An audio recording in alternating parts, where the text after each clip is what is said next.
এইভাবে চিংড়ি মাছের বড়া বানিয়ে একবার এভাবে কোপ্তাকারি বানিয়ে দেখো, আর কিছু লাগবে না, এক থালা ভাত উড়ে যাবে। নমস্কার বন্ধুরা, আমার চ্যানেলে তোমাদের সবাইকে স্বাগত জানাই। আজকে একটা দারুণ রেসিপি নিয়ে এসেছি, একদম কম খরচে।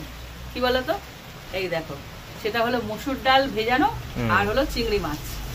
বাইরে বৃষ্টি, আবার তার মধ্যে দেখো কি বৃষ্টি শুরু হয়েছে, পুরো কালো হয়ে এসছে। ভাবছিলাম আজকেও ডুম জ্বালাতে হবে, তা দেখলাম না, এখনো বন্ধ জ্বালাতে হচ্ছে না, এখনো বন্ধ জ্বালাতে হচ্ছে না, ওই একটু একটু আলো আসছে, আর কি করা যাবে।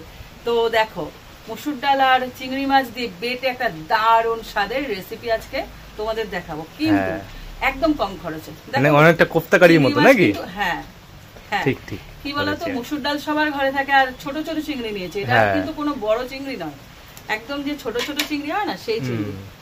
তো এই চিংড়ি সবাই কিনতে পারবে, আর মসুর ডাল সবার ঘরে থাকে, কিন্তু দুপুরবেলায় যখন খেতে বসবে দারুণ একটা রেসিপি পেয়ে সবাই ও কি খেলাম।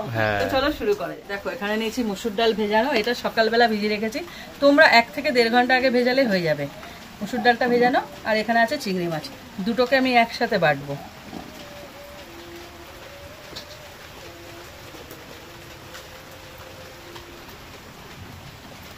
এই রেসিপিটা যা স্বাদ হবে না, মারাত্মক স্বাদ, খেলেই বুঝতে পারবে। মসুর ডাল তো একদম হালকা করে চাপ দিলেই হয়ে যাবে।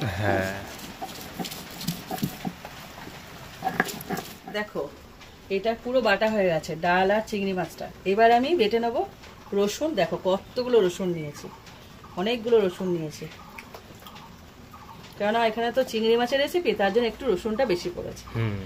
দূর সব পড়ে যাচ্ছে। এবার নিয়েছি 3টে কাঁচা লঙ্কা আর 1 টুকরো আদা, এগুলো সব বেটে নেব।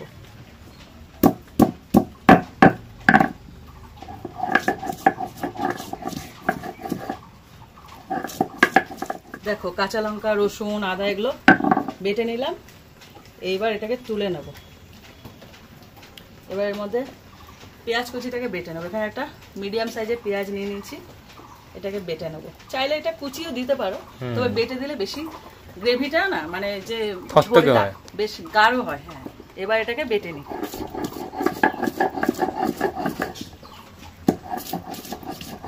দেখো, এটা তো পুরো বাটা হয়ে গেছে, ডাল বাটা। এবার এর মধ্যে দিয়ে দিচ্ছি লবণ, একটু হলুদ গুঁড়ো আর একটু লঙ্কার গুঁড়ো, কারণ এটাকেও তো টেস্টি করতে হবে, তার জন্য। এবার এটাকে হাত দিয়ে ভালো করে মেখে নেব, ভালো করে ফেটিয়ে নেবে। এদিকে আবার উনুন ধরে গেছে, আর কড়াই বসিয়ে দিলাম। কড়াইতে একটু জল লেগে আছে, না মুছলে তেল দিলে। ডান হাতে আমার এটা মাখছি, হাত দিয়ে লাভ নেই, দেখুন ছাড়বা তো আবার। হ্যাঁ, এখানে দিয়েছি তেল, আমার 2 হাত সম পরিমাণে চলে। বড়াগুলো তো ভাজতে হবে, একদম ডিপ ফ্রাই করবো। দেখো, তেলটা পুরোপুরি গরম করে নিয়েছি। এবার এগুলোকে বড়ার আকারে গড়ে নেব, মানে ভেজে নেব। এর মধ্যে চিংড়ি মাছ আছে তো, একটা স্টিকি ব্যাপার থাকবে, মানে আঠালো ব্যাপার।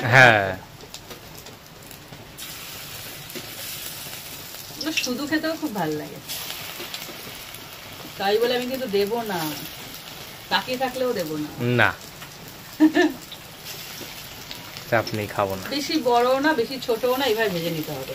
দেখো, উল্টে পাল্টে একদম কড়া করে ভেজে নিয়েছি, ঠিক যেমন বড়া ভাজে সেরকম ভাবে ভেজে নেবে। এবার এটাকে তুলে নিচ্ছি, পরের গুলো আবার ভেজে নিচ্ছি, অনেকগুলো হবে। এরকম মিডিয়াম সাইজে করে নেবে, তাহলে যারা মেম্বার আছে অনেকগুলো খেতে পারবে। তো পরের গুলো আমি ভেজে নিই।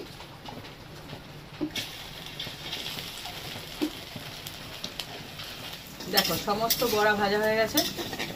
এবার এগুলোকে ভালো করে তুলে নিই। এতটা তেল লাগবে, একটু তেল তুলে নেবো। তেল অনেকটা দিয়েছি, কেন বড়াগুলো যাতে ভালো করে ভাজা হয়, একটু কমিয়ে নিই। দেখো, তেল কমিয়ে নিয়েছি। এবার এর মধ্যে ফোড়নে দিয়ে দিচ্ছি গোটা গরম মশলা আর তেজপাতা। ছিঁড়ে না দিলে মনে শান্তি লাগে না, মনে হয় কি ফ্লেভারটা বের হয়নি। হালকা ভেজে এর মধ্যে দিয়েছি রসুন বাটাটা, রসুন আর কাঁচা লঙ্কা।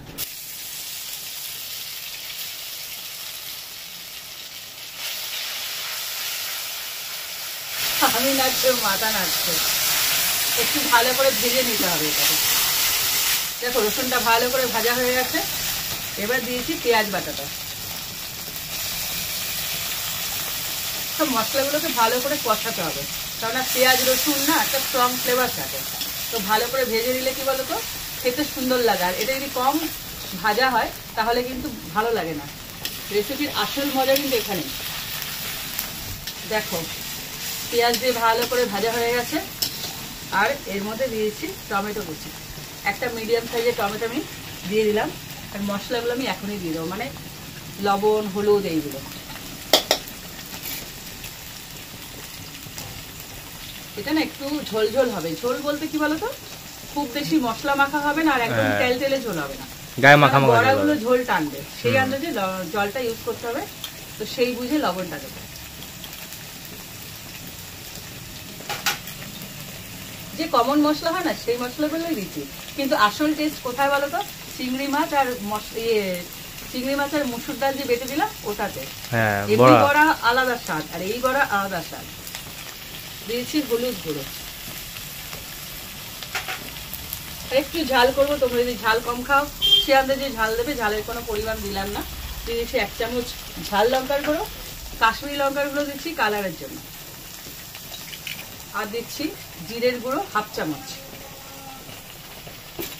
এবার খুব ভালো করে এগুলোকে কষিয়ে নিতে হবে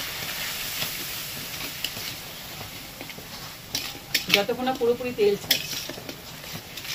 দেখো মশলাটা পুরো কষানো হয়ে গেছে, তেল ছেড়ে দিয়েছে। ঠিক এই সময় এখানে দিয়ে দেবো গরম মশলা।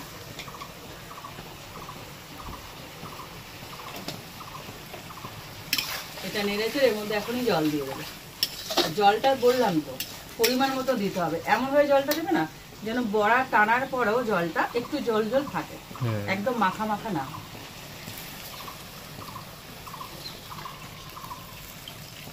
এবার তোমরা যতটা বড়া তৈরি করবে তার উপর নির্ভর করছে কিন্তু জল দেওয়া কম বেশি। হ্যাঁ, সাথে সাথে বড়াটা দিয়ে দেবো আমি।